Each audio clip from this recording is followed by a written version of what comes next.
Growing up, Sarah was always the golden child.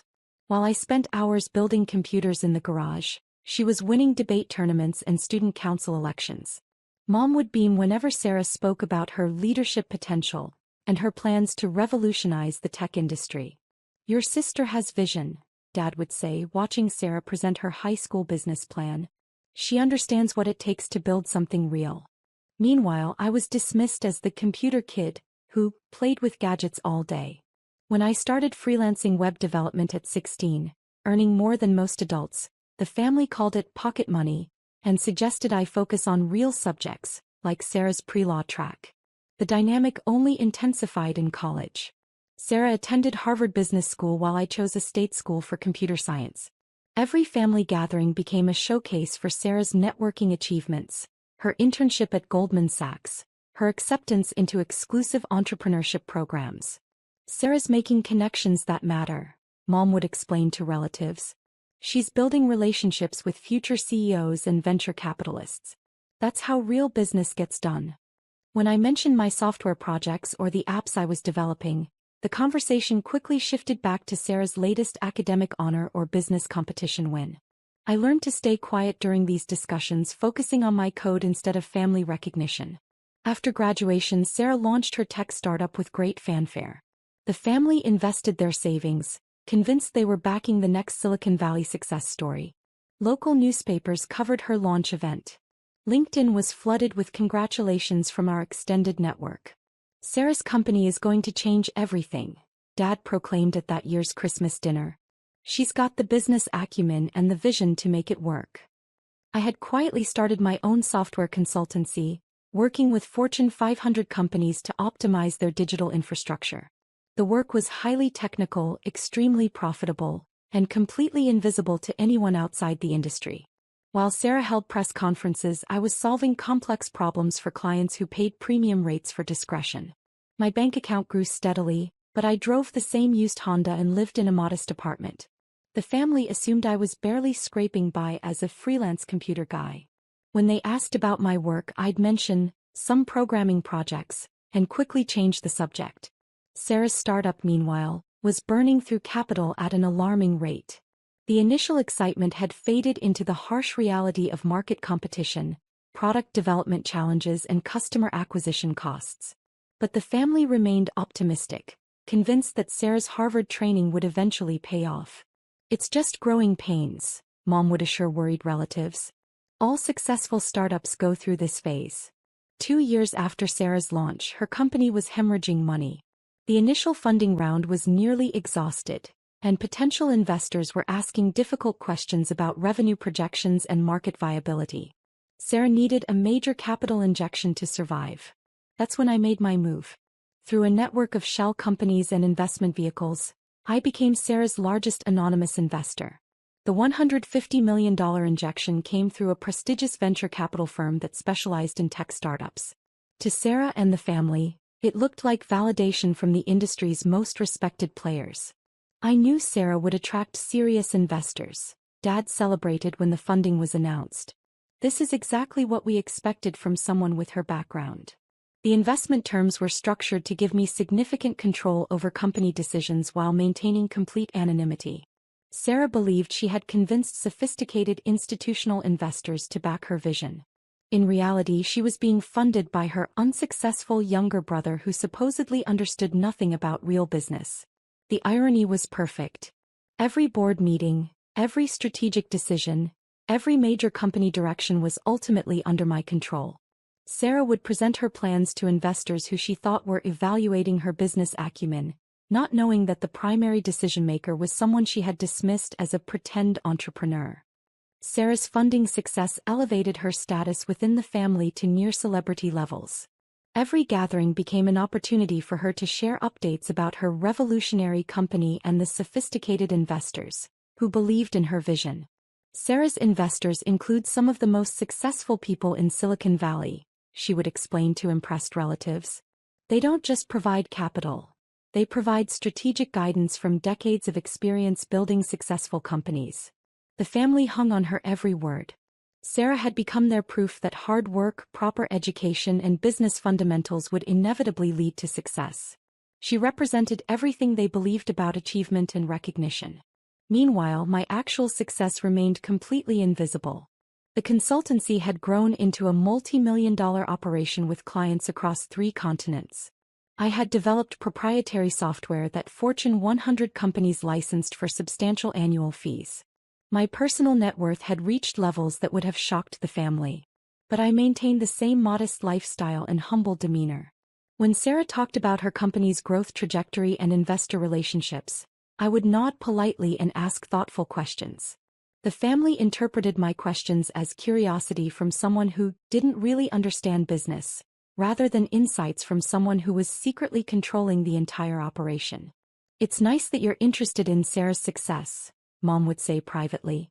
"Maybe you can learn something about real business from watching her work with professional investors." The family gathering that changed everything happened on a rainy Sunday in November. Sarah had been increasingly stressed about company performance, though she maintained an optimistic facade for the family. Recent quarters had shown disappointing results, and the board, meaning me through my representatives, had been asking tough questions about strategic direction. But that night, Sarah was in full presentation mode. She had just returned from a conference where she had been selected as a rising star in tech, and featured in a panel about female entrepreneurs. The family was appropriately impressed and eager to hear details about her growing industry recognition. "The networking opportunities are incredible," Sarah explained, gesturing enthusiastically with her wine glass. "When you're operating at this level, you're connecting with investors, advisors, and entrepreneurs who understand how to build serious companies." She glanced in my direction with what could only be described as pity mixed with condescension. "It's a completely different world from what most people understand about business. You have to think strategically, understand market dynamics, manage investor relationships, build scalable systems. It's not something you can just figure out by playing around with computers." Dad nodded sagely. "That's the difference between real entrepreneurship and hobbies that people call businesses." Mom chimed in. "Sarah learned the fundamentals at Harvard. She understands how to work with serious investors who expect professional-level business operations." I continued eating quietly, occasionally asking questions about specific aspects of her company's performance. The family interpreted my questions as brotherly interest rather than the inquiries of someone who had access to detailed financial reports and board meeting minutes. Then Sarah made the comment that sealed her fate. "The thing about real business," she said, looking directly at me, "is that you can't fake it. You either understand how to work with institutional investors and build scalable operations, or you're just playing pretend entrepreneur with your little online thing." The table erupted in supportive laughter. Even our usually diplomatic aunt joined in the general agreement that Sarah had perfectly captured the difference between serious business and amateur dabbling. "Stop playing pretend entrepreneur," Sarah announced with finality. "Your little online thing isn't real business." Everyone laughed harder. I nodded quietly and replied, "Understood." But inside I was already composing the email that would destroy everything. I spent Sunday night reviewing Sarah's company files. As the controlling investor, I had access to every financial document, every board presentation, every strategic plan. The numbers told a stark story. Despite the infusion of my $150 million, the company was still losing money at an unsustainable rate. Sarah had used the investment to expand rapidly without addressing fundamental business model problems. Revenue per customer remained low, customer acquisition costs were climbing, and competitive pressures were intensifying. The company needed another major funding round within 6 months, or it would face serious cash flow problems. More importantly, the board had been growing increasingly concerned about Sarah's strategic decision-making. Several key hires had been disasters, product development timelines were consistently missed, and partnership deals had fallen through due to unrealistic expectations. The investors, meaning me, had been patient, but patience was running thin. Monday morning, I sent a carefully worded email to the managing partner at the venture capital firm that served as my front for the investment. After careful consideration of recent performance data and strategic concerns raised in our last board meeting, I wrote, "I believe it's time to reconsider our position in this investment. Please initiate the process for a complete withdrawal of our $150 million stake. I want all funds transferred back to our primary accounts by the end of the week." The email was professional, businesslike, and devastating. Withdrawing $150 million from a startup would not just damage the company, it would effectively kill it. No other investor would step in to replace that level of funding, especially after such a dramatic vote of no confidence from the lead investor. Within hours, the venture capital firm had contacted Sarah to schedule an emergency board meeting. Sarah called me Tuesday morning, and her voice had lost all its usual confidence. "Something weird is happening with the investors," she said. "They want to meet tomorrow and they're talking about strategic repositioning and capital reallocation. I don't understand what's going on." I expressed appropriate concern. "That sounds stressful. Do you think it's related to the quarterly numbers?" "I don't know," Sarah admitted.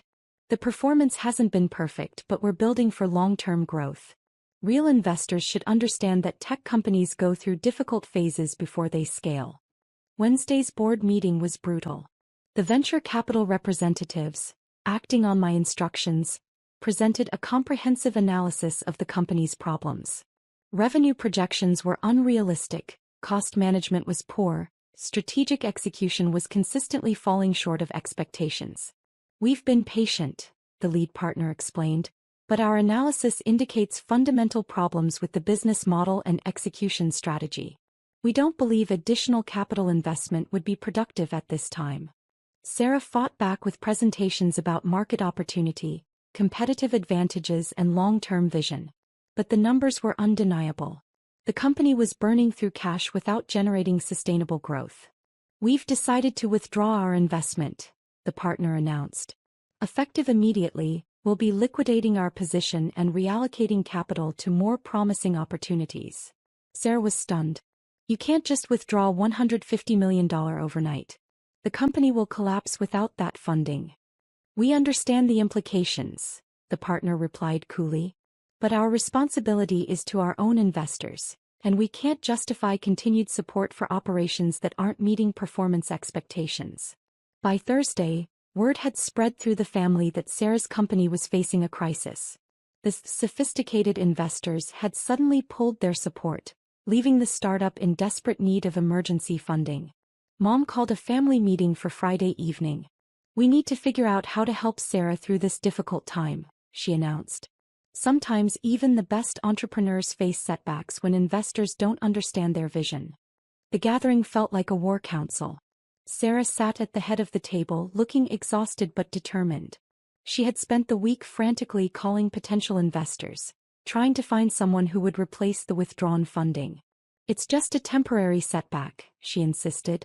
"The investors got spooked by some short-term performance issues, but the fundamental business model is sound. I just need to find investors who understand long-term value creation." Dad nodded supportively. "Sarah's built something real. The right investors will recognize that." I listened quietly as the family discussed potential solutions. Uncle Robert suggested leveraging his business connections. Aunt Linda offered to reach out to her network of wealthy friends. Mom and Dad talked about liquidating their retirement savings to provide bridge funding. The desperation was palpable. Sarah's company had become central to the family's identity and financial planning. Everyone had assumed that her success was inevitable, that her Harvard training and professional approach would naturally lead to massive returns. "What we need," Sarah said, looking around the table, "is someone with real money who understands the tech industry. Someone who can write a check for $50 million or $100 million without blinking." She glanced at me with a mixture of frustration and pity. "Unfortunately, this kind of investing requires serious capital and industry expertise. It's not something you can just figure out by playing around with computers." I had planned to let Sarah's company fail quietly. The withdrawn investment would force her to either find new funding, which would be nearly impossible given the circumstances, or shut down operations. It would be a clean, professional lesson in business reality. But her continued condescension changed my mind. "Actually," I said quietly, "I might be able to help."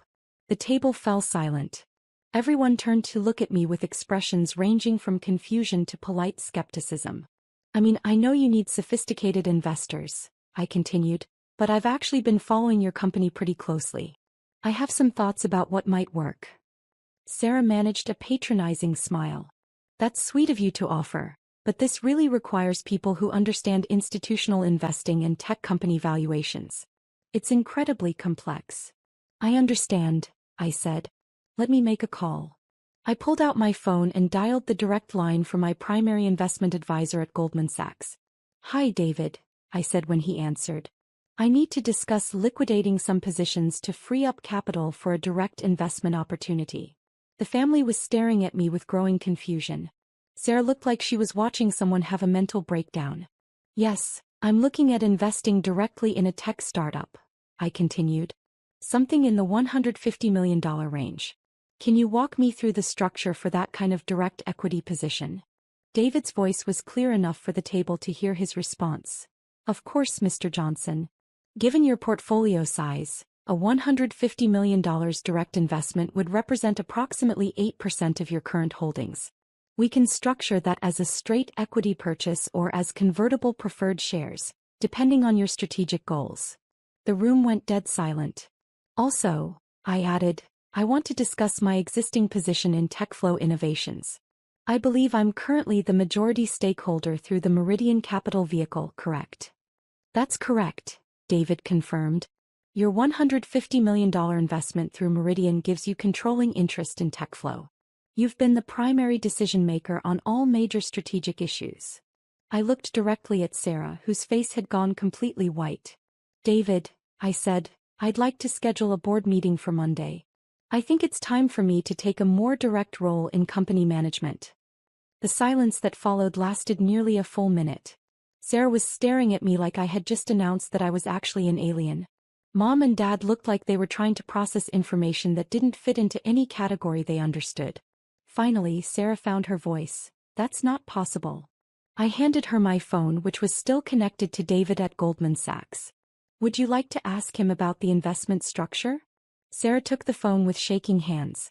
This is Sarah Mitchell from TechFlow Innovations. Can you confirm what you just said about investment positions? David's response was patient and professional. Mr. Johnson has been TechFlow's primary investor since your series of funding round. His $150 million investment was structured through our Meridian Capital vehicle to maintain anonymity, but he's always held controlling interest in your company. He's been receiving detailed quarterly reports and has final approval authority on all major strategic decisions.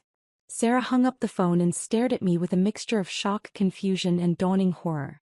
You're the investor, she whispered. I'm the investor, I confirmed.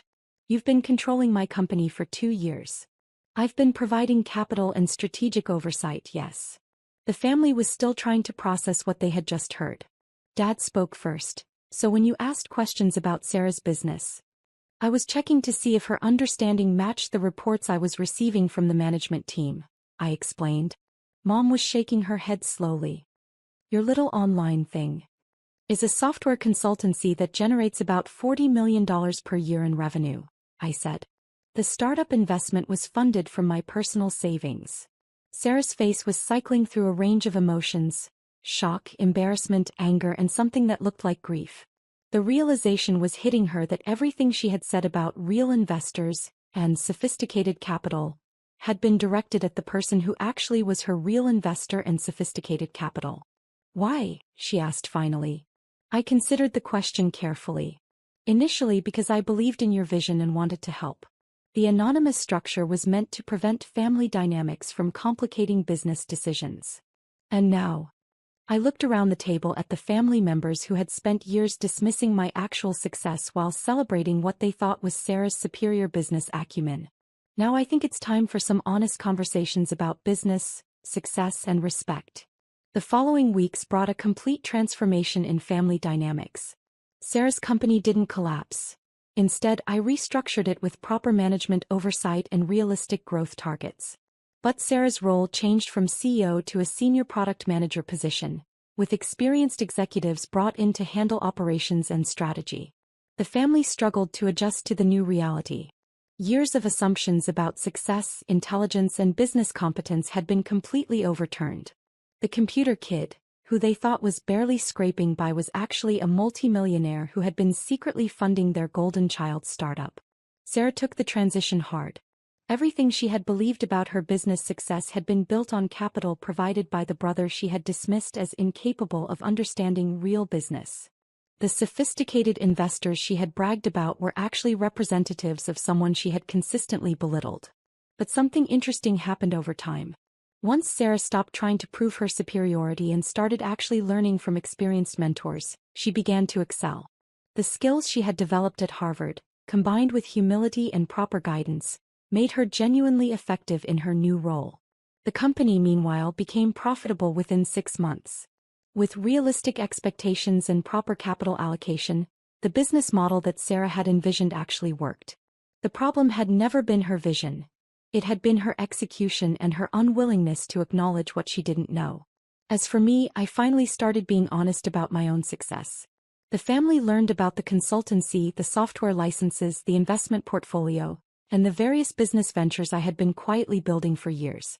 The recognition felt good, but it wasn't the main point. The main point was that success comes in many forms. Sarah's MBA and networking skills were valuable, but they weren't more valuable than technical expertise and patient capital allocation. Harvard connections matter, but they don't matter more than actually solving problems for clients who pay premium prices for results. Most importantly, I learned that family respect can't be bought with anonymous investments or quiet success. Sometimes you have to be willing to speak up, even if it means disrupting comfortable assumptions about who understands real business and who's just plain pretend entrepreneur. Sarah never again questioned whether my online thing was real business. And I never again let anyone in the family assume that their achievements automatically made them more qualified to judge other people's paths to success. The pretending was over for both of us,